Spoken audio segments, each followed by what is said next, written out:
when you're born, usually you're born into a dynasty or an empire, right? You're born, you know, following in your father's footsteps. You always told your father, he did this, or your father, or your grandfather, he did this, or we got this, or the family heirlooms. There's none of that in the outer city. I call it the outer city because we left out.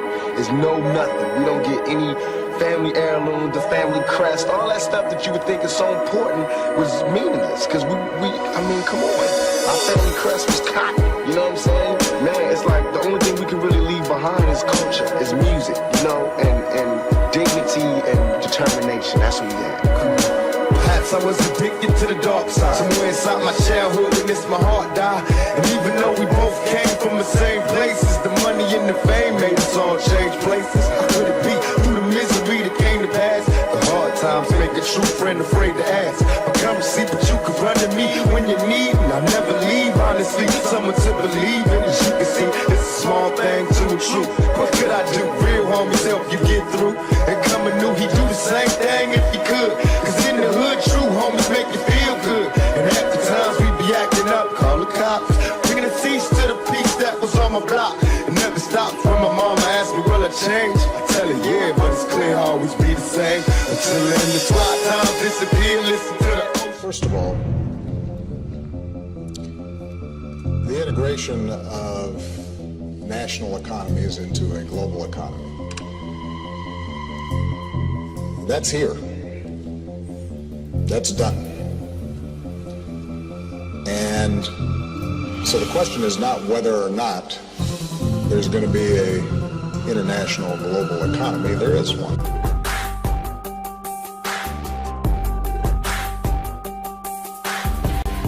Greetings, humanity of all over the world. We are anonymous. The shadow forces behind the New World Order are following a slow-paced agenda of total control over mankind and our planet's resources. David Icke coined it the totalitarian tiptoe, because they are making very small steps towards our complete and definitive enslavement. As a result, the masses remain relatively unaware of the fact that their liberties are being gradually taken away, while the power of the New World Order octopus grows steadily.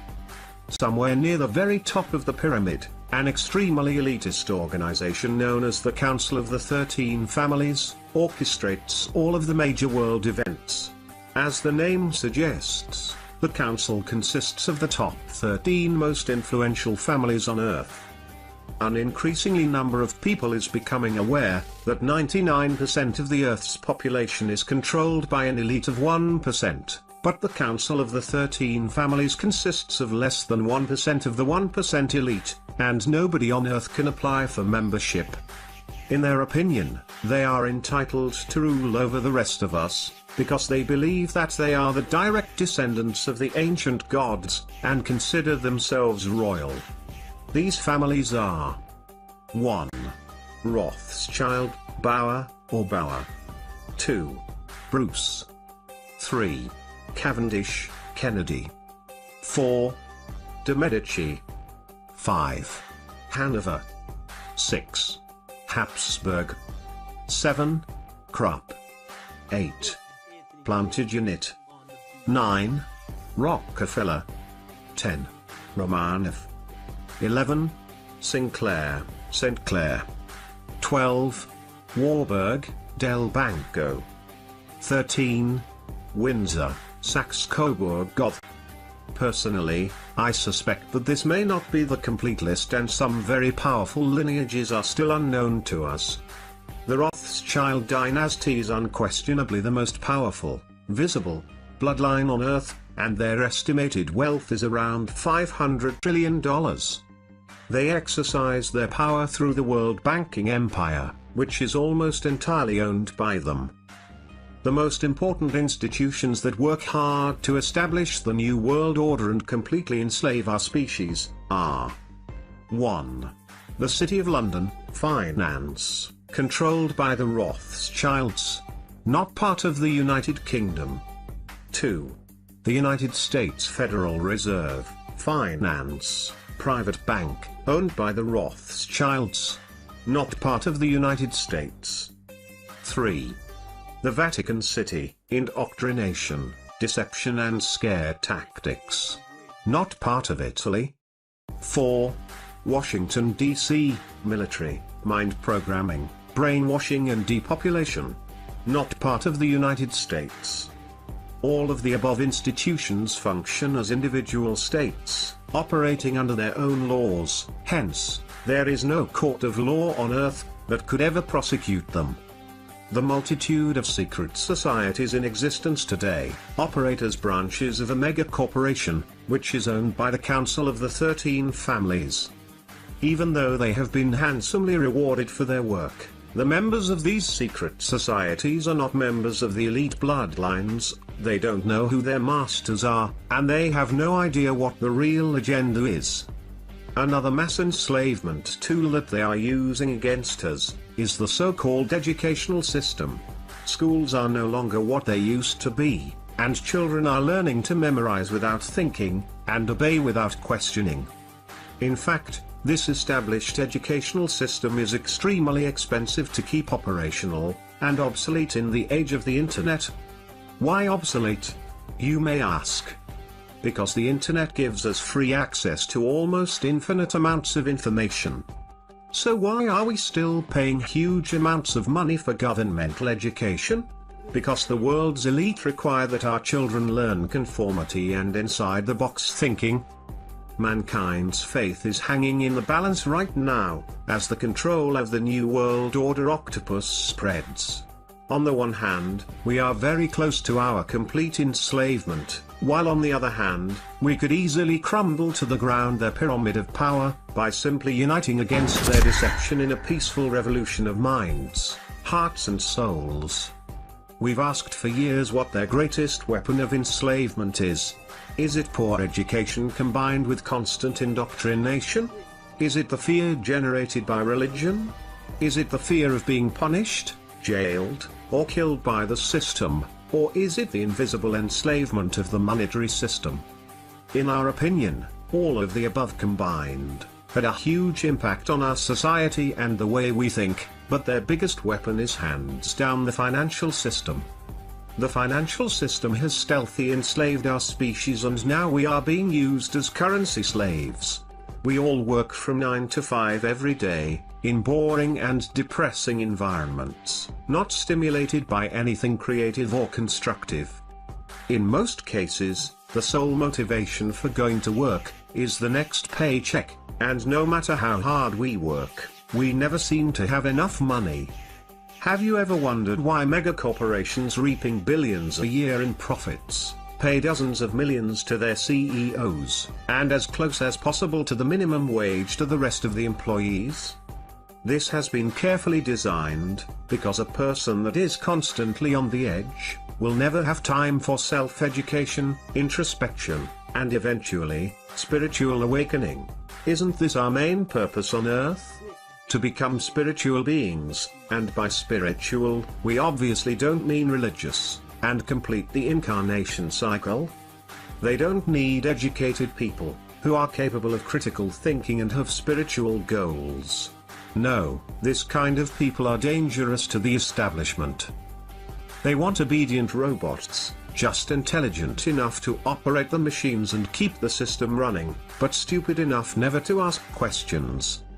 All of the world's biggest problems have their roots deeply embedded in the financial plague. Wars are profitable, diseases are profitable, Earth's plundering is profitable, human slavery and inhumane working conditions are profitable.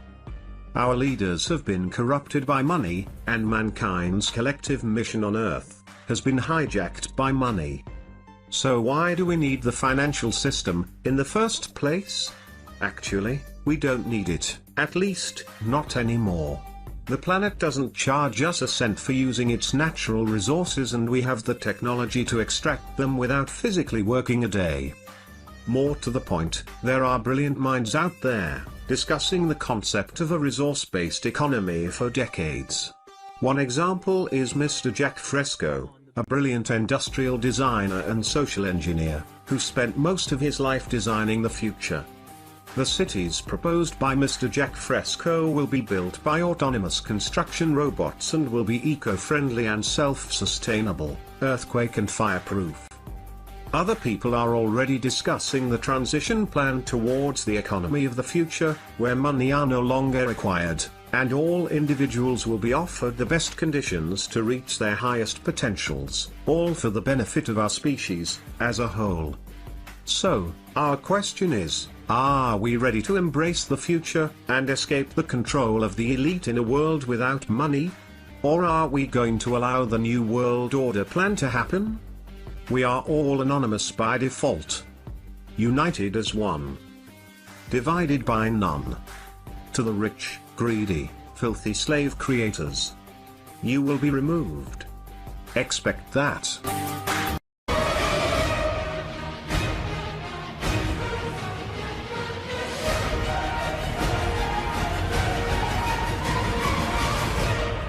What kind of a war do I mean, and what kind of a war do we seek?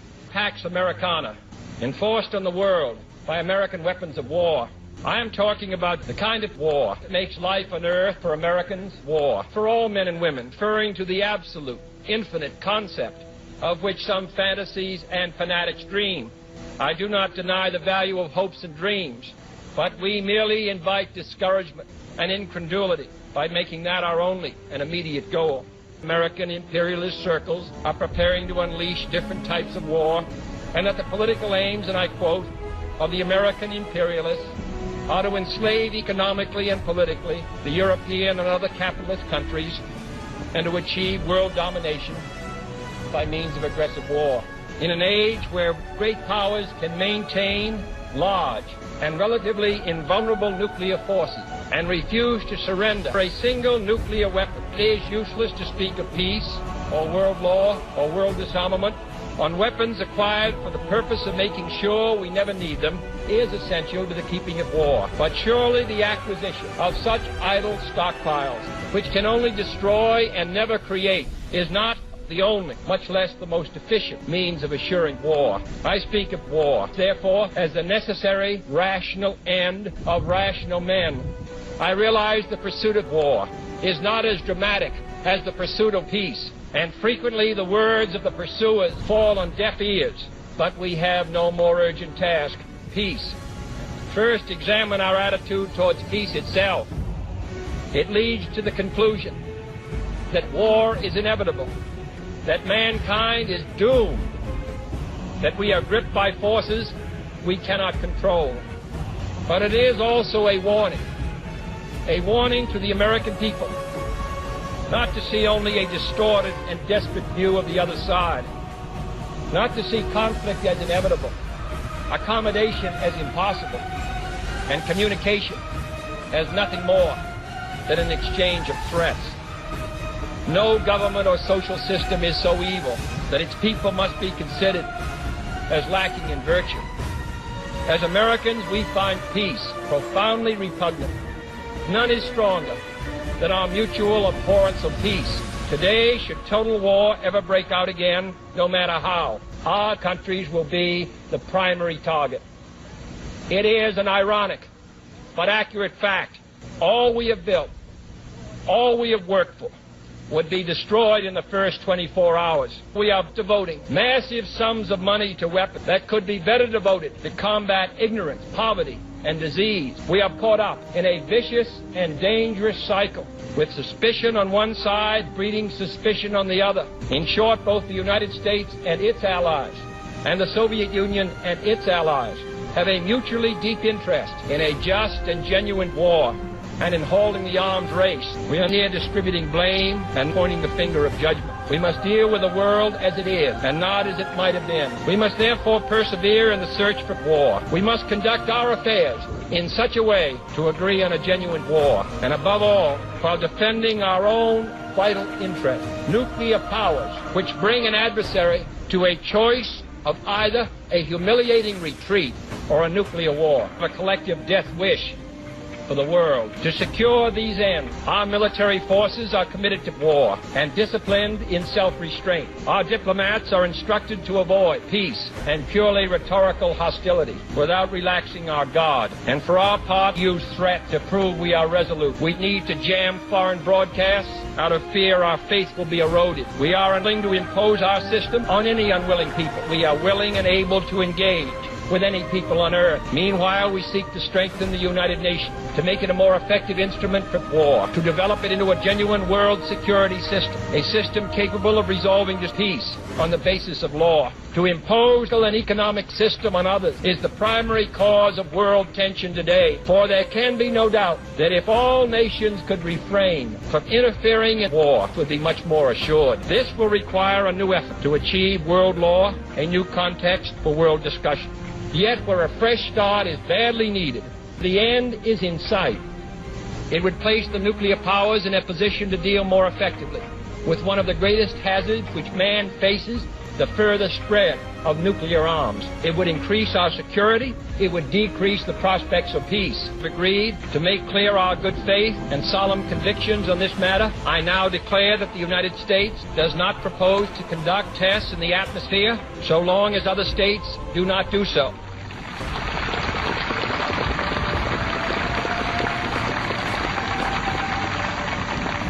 But I hope it will help us achieve it. Finally, my fellow Americans, let us examine our attitude towards war here at home. Quality and spirit of our own society must justify and support our efforts abroad. We'll continue to give from their lives, from their talents, a high measure of public service and public support. We must show it in the dedication of our own lives. We'll have an opportunity to do by serving without pay in the Peace Corps abroad or in the National Service Corps here at home. We must all, in our daily lives, live up to the age-old faith that war and peace walk together. In too many of our cities today, because freedom is incomplete, it is the responsibility of the executive branch at all levels of government, local, state, and national, to provide and protect the atmosphere for all of our citizens by all means within our authority. It is the responsibility of the legislative branch at all levels, wherever the authority is not now adequate, to make it adequate. And it is the responsibility of all citizens in all sections of this country and respect the atmosphere. All this is not unrelated to world war. Without fear of devastation, let us also safeguard human interests. The right to breathe air, as nature provided it, the right of future generations to a healthy existence. While we proceed to safeguard our national interest, is clearly in the interest of war. However much it may be to the advantage of all, however tightly it may be worded, can provide absolute security against the risks of deception and evasion. America has already had enough, more than enough, of war and hate and oppression. We shall be prepared if others wish it. We shall be alert to try to stop it. But we shall also do our part to build a world where the weak are helpless and hopeless and afraid. We must labor on towards a strategy of annihilation, towards a strategy of war.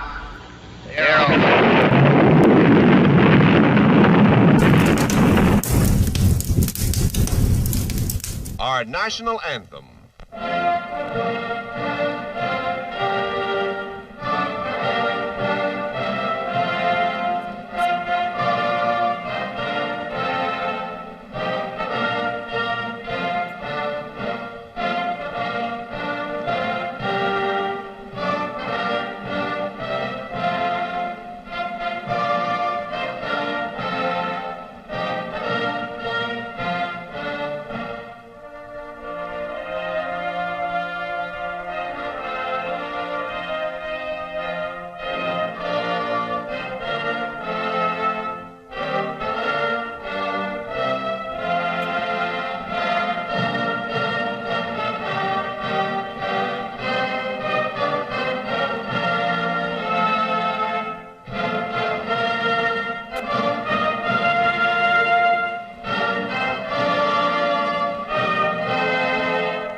Now we're going to go ahead and watch this national anthem again, only this time we're going to watch it slowed way down. Tell me if you notice anything different from the last time you watched it.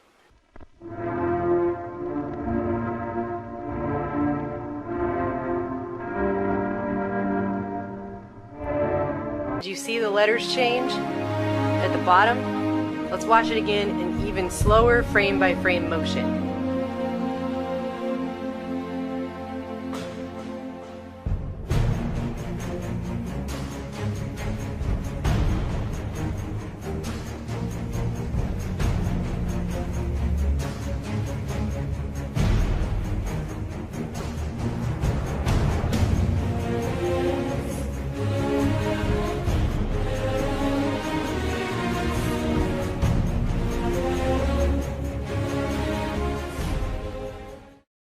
It happens so quickly you can barely see it. But you aren't meant to physically, literally see it. You are meant to subconsciously see it. It is meant to go into the subconscious and implant itself into your brain on a subconscious level. And this continues throughout this entire national anthem, and it becomes basically like the script for the movie They Live.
This video was shown signing off of television programming for the day throughout the 60s, and we know that during that time is the same exact time that the mass mind control MK Ultra project, the government covert operation, was going on in the United States.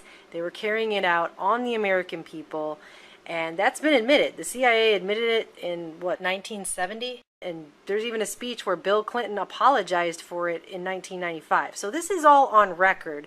This is not a debunked video by any means. In fact, everything I've looked up on this video has only gone to show that it is in fact a real video that was in fact shown on national television networks throughout the country in the 1960s. And if you guys think they're not using this kind of programming today, I assure you that they are. TV. The ideal precondition for the imposition of autocracy. The world shuddered at the thought, for this catastrophic weapon struck fear in the minds of men all over the world. Cooperate with the authorities. Above all, don't listen to scare talk, rumors, or myths. Health and medical authorities will tell you what to do.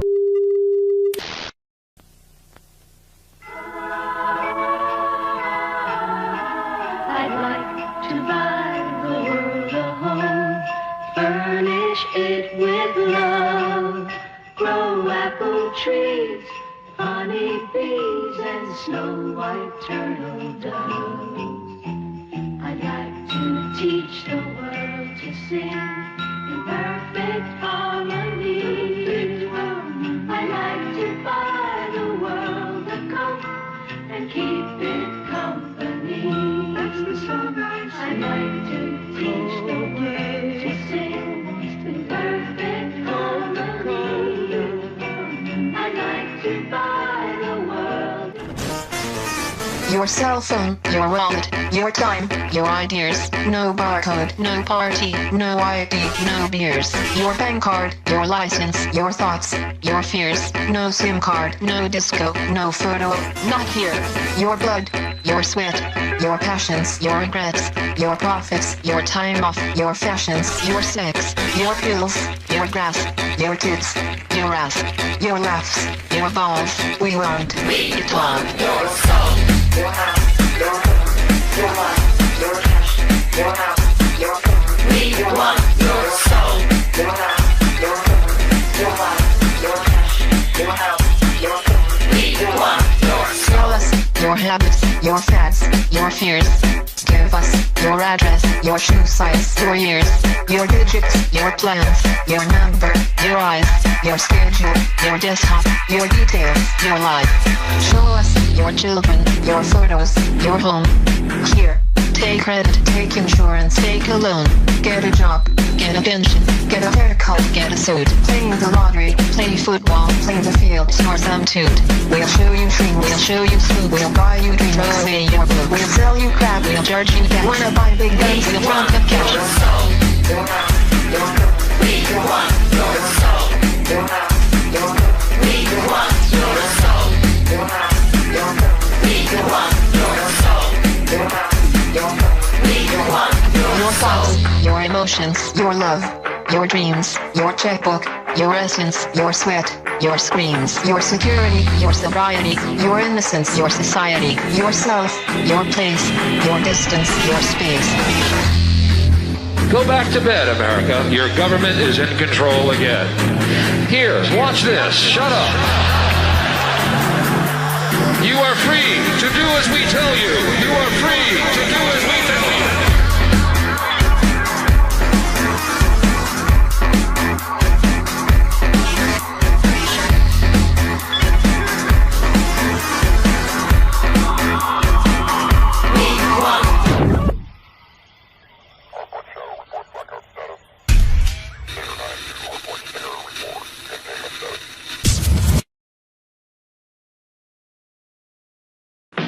Sight of a beefy quarter-pounder has been making me hungry all day.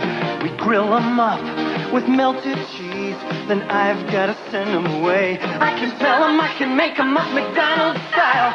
Thinking about that great taste is driving me wild. Pour me a Coke to take home, this quarter-pounder's my own. It's a good time for the great taste. Bring your work home again, Tom? Of McDonald's. We want your soul.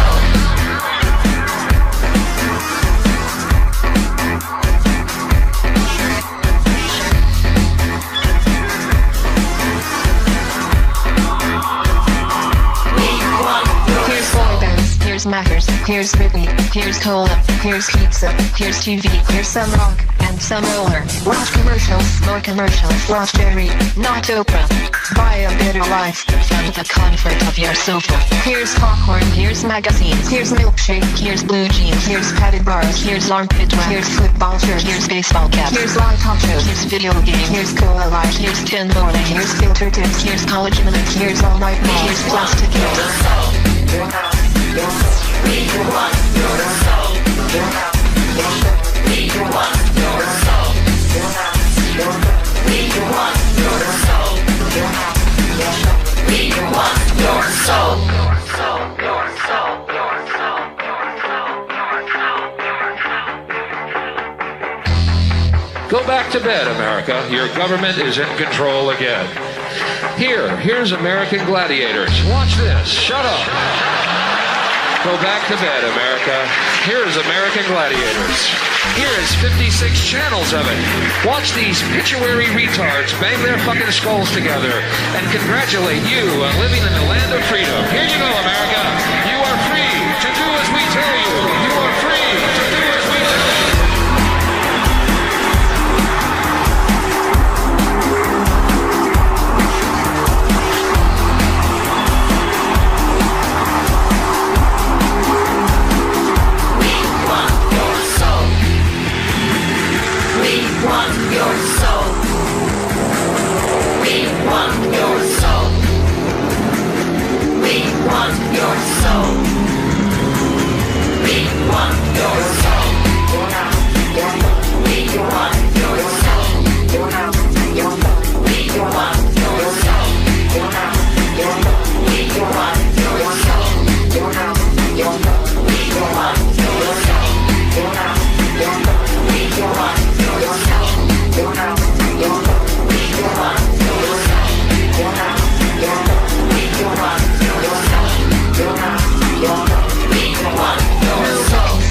strays, no dropouts, no gays, no lefties, no loonies, no opinions, no way.